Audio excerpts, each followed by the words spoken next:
So hello everyone and welcome to my channel madam X. तो आज मैं आप सभी के सामने फिर से एक बार आ चुकी हूँ एक बहुत ही ज़्यादा इम्पॉर्टेंट निफ्ट गैट की केस स्टडी लेकर। और इससे पहले वाली केस स्टडी अगर आप लोगों ने नहीं देखी है तो वीडियो आप लोगों को डिस्क्रिप्शन बॉक्स में मिल जाएगा। तो ये केस स्टडी आपके लिए बहुत ज़्यादा इम्पॉर्टेंट है पढ़ना और समझना, क्योंकि ये रिलेटेड है स्टॉक मार्केट से।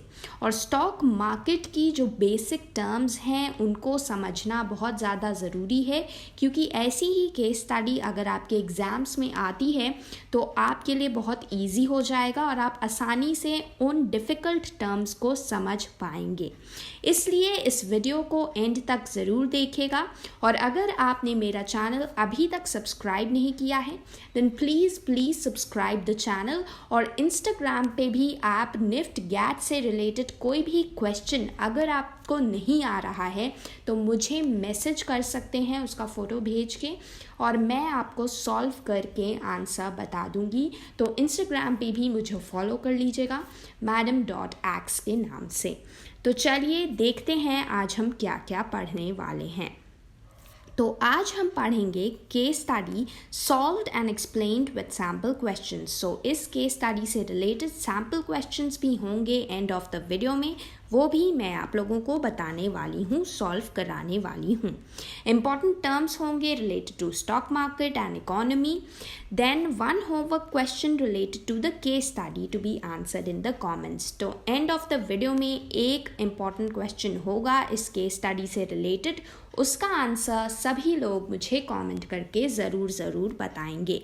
चलिए बढ़ते हैं अपनी इम्पॉर्टेंट केस स्टडी पर। तो ये है हमारी केस स्टडी और यहाँ पर हम इसे अब पढ़ेंगे और समझेंगे।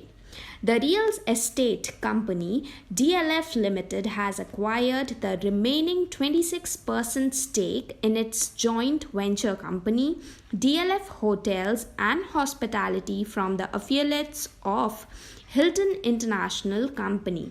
तो जो रियल स्टेट कंपनी है DLF लिमिटेड, इसने अपना रिमेनिंग जो 20% स्टेक था उनके पास शेयर था इस कंपनी का, वो अब वापस ख़रीद लिया है हिल्टन इंटरनेशनल कंपनी से DLF होटल्स एंड हॉस्पिटैलिटी का। This takes its total holding in the DLF hotels and hospitality to 100% now। अब जाहिर सी बात है कि जो 26% बचा हुआ था स्टेक इनका उस कंपनी में, वो जो दूसरी कंपनी के पास था, जब वहाँ से इन्होंने पूरा खरीद लिया तो अब इनके पास 100% ओनरशिप हो गई अपने इस जॉइंट वेंचर कंपनी की DLF होटल्स एंड हॉस्पिटैलिटी। तो जॉइंट वेंचर एक तरह का जॉइंट बिजनेस होता है जिसमें 2-3 कंपनीज, मतलब एक ही कंपनी में 2-3 लोग मिलकर उसे चलाते हैं, जॉइंट बिजनेस करते हैं, उसे हम कहते हैं joint venture. DLF did not spell out the size of the deal, but a source said that the company paid rupees 120 crore for the transaction. तो यहाँ पर किसी सोर्स से पता चला कि कंपनी ने 120 करोड़ रुपीज़ में इस ट्रांजैक्शन को सक्सेसफुल किया, यानी अपना जो 26% स्टेक था DLF होटल्स एंड हॉस्पिटैलिटी में उसको खरीदा। In a notice to the Bombay Stock Exchange, Bombay Stock Exchange के बारे में आप सभी लोग जानते होंगे। तो in a notice to the Bombay Stock Exchange DLF said that DLF Hotel Holdings Limited, a wholly owned subsidiary of the company, currently holding 74% equity shares in the joint venture company DLF Hotels and Hospitality Limited, has acquired additional 26% equity shares from Arrow Participation Limited and Splendid Property Company affiliates of Hilton International Company। तो ये उसी चीज़ को पूरा statement में बोल रहे हैं कि जो बॉम्बे स्टॉक एक्सचेंज में जो एक नोटिस गई वहाँ से यही पता चला है कि इन्होंने अब पूरा जो 26% बचा था वो भी इक्विटी शेयर्स अब खरीद लिए हैं और पूरी तरह से इनका जॉइंट वेंचर जो है अब इनकी ओनरशिप हो गई है उसमें। तो बॉम्बे स्टॉक एक्सचेंज एक बहुत ही इंपॉर्टेंट स्टॉक एक्सचेंज है इंडिया का, और इंडिया में दो इम्पॉर्टेंट स्टॉक एक्सचेंजेस हैं, एक नेशनल स्टॉक एक्सचेंज और दूसरा Bombay Stock exchange NSE and BSE. Now, coming to the next line. Consequently, DLF Hotels and Hospitality has now become a wholly owned subsidiary, it added. तो अब wholly owned subsidiary बन चुका है DLF Hotels and Hospitality DLF Limited का.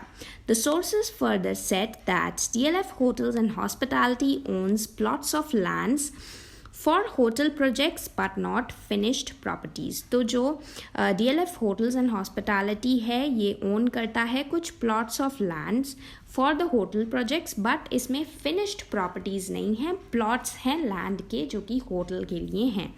A DLF spokesperson said this is the part of DLF's ongoing non-core divestment strategy. Non core divestment strategy का मतलब होता है, नॉन कोर का मतलब है जो नॉन एसेंशियल एसेट्स होते हैं कंपनी के वो, और डाइवेस्टमेंट का मतलब होता है उसके शेयर्स बेचना. तो जो भी DLF के पास इस समय नॉन एसेंशियल एसेट्स हैं वो उनके शेयर्स को बेच रही है, ये एक उसकी स्ट्रैटेजी है. तो ये जो ट्रांजैक्शन उन्होंने किया है कि पूरा जो है DLF hotels and hospitality limited पूरा खरीद लिया है, वो भी इसी डाइवेस्टमेंट स्ट्रैटेजी के अंडर है. This transaction has been done to take complete ownership of the company and its underlying assets, including unbuilt hotel sites, with a view to monetize them. तो अब जो अनबिल्ट होटल साइट्स हैं उनको भी इसने सब कुछ खरीद लिया है with a view to monetise them, यानी आगे वो उन्हें बेचेगा उनके एसेट्स को. तो वो नॉन एसेंशियल एसेट है एक तरह का, ये जो कंपनी इन्होंने खरीदी DLF होटल्स एंड हॉस्पिटैलिटी का, अब इसके शेयर्स को ये लोग बेचेंगे, यानी कि ये एक तरह का नॉन कोर डाइवेस्टमेंट स्ट्रैटेजी हो जाएगी. मोनेटाइज का मतलब होता है किसी भी चीज़ से पैसे अर्न करना. Okay, in line with its stated objective to sell non-strategic assets and reduce debt, DLF last week had also announced that the company, along with its joint venture partner in Galaxy Mercantile Limited, have received rupees 200 crore towards the first tranche of infusion of capital from IDFC. तो DLF ने ये बताया कि वो जो cell कर रहे हैं अपने नॉन स्ट्रैटेजिक एसेट्स को और अपनी डेट को रिड्यूस कर रहे हैं, तो उन्होंने ये भी बताया कि अपना जो जॉइंट वेंचर पार्टनर है उनका गैलेक्सी मर्सेंटाइल लिमिटेड में वहाँ से भी उन्हें 200 करोड़ रुपीज़ का first tranche of infusion of capital infusion यानी मनी जो है मिला है, इन्फ्यूज़ हुआ है यानी इंजेक्ट हुआ है towards the first tranche of infusion of capital from IDFC. तो IDFC की तरफ से उन्हें जो है 200 करोड़ रुपीस का कैपिटल इन्फ्यूजन हुआ है.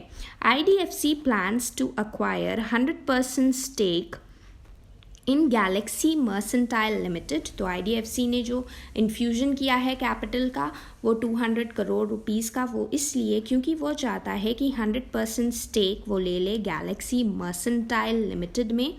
DLF has said, adding that balance infusion to be received from IDFC was linked to leasing milestones. Leasing का मतलब होता है किसी भी चीज़ को रेंट पर लेना.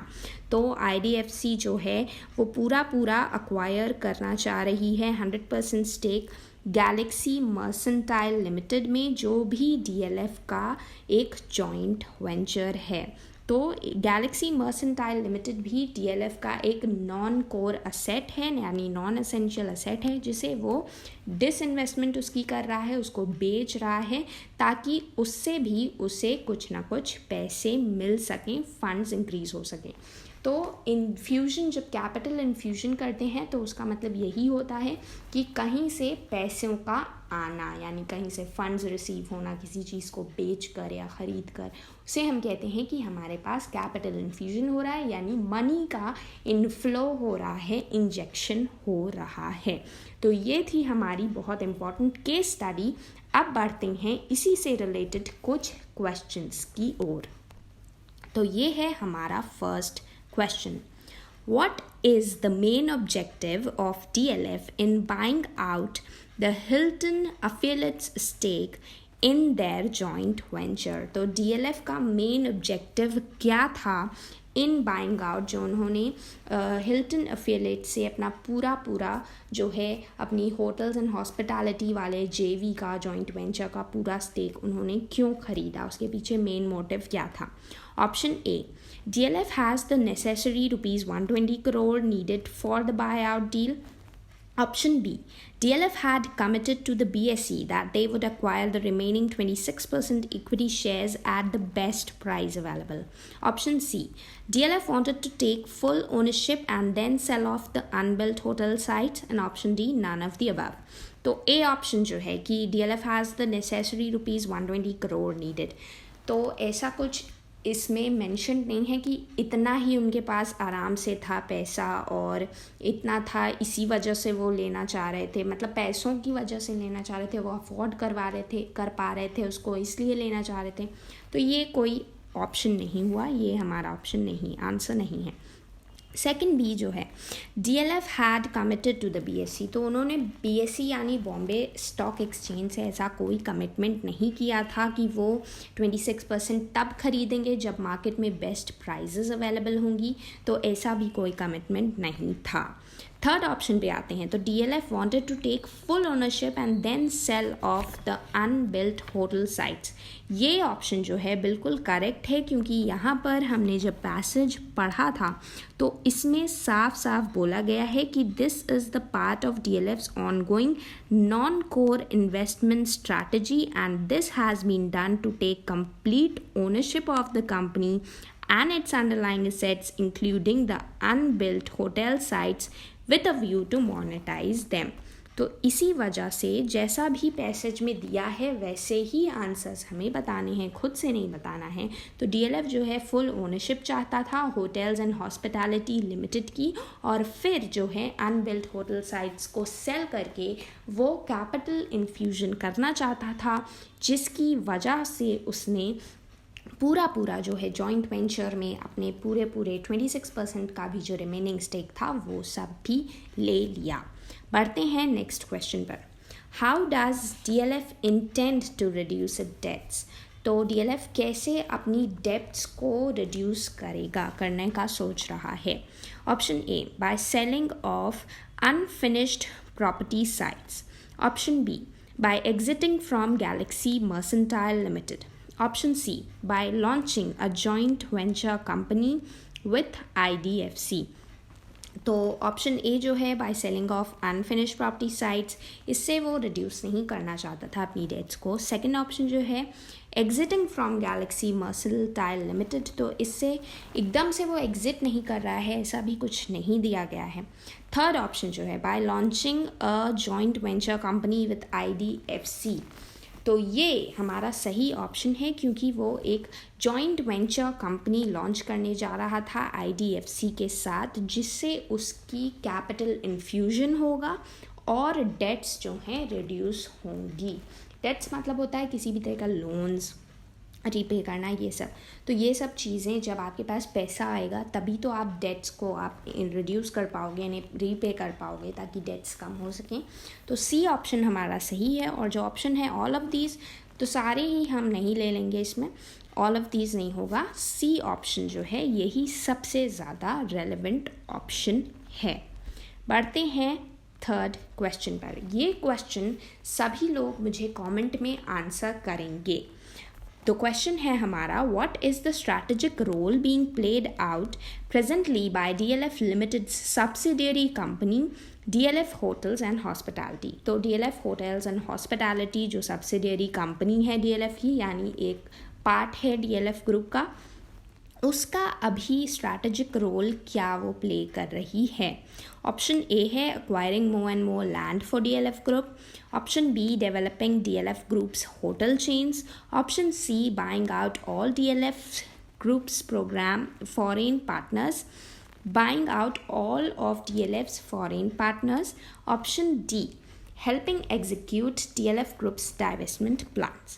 तो इस क्वेश्चन को सॉल्व करने के लिए पूरा केस स्टडी अच्छे से समझने की बहुत ज़्यादा ज़रूरत है, तभी आप ये आंसर कर पाएंगे। और सभी लोग आंसर ज़रूर करेंगे कमेंट सेक्शन में, चाहे आपका आंसर सही हो या गलत हो, सभी को आंसर करना है। तो आज की वीडियो में बस इतना ही, फिर मिलेंगे एक नई और इंटरेस्टिंग वीडियो के साथ। Till then, bye bye, take care and happy learning.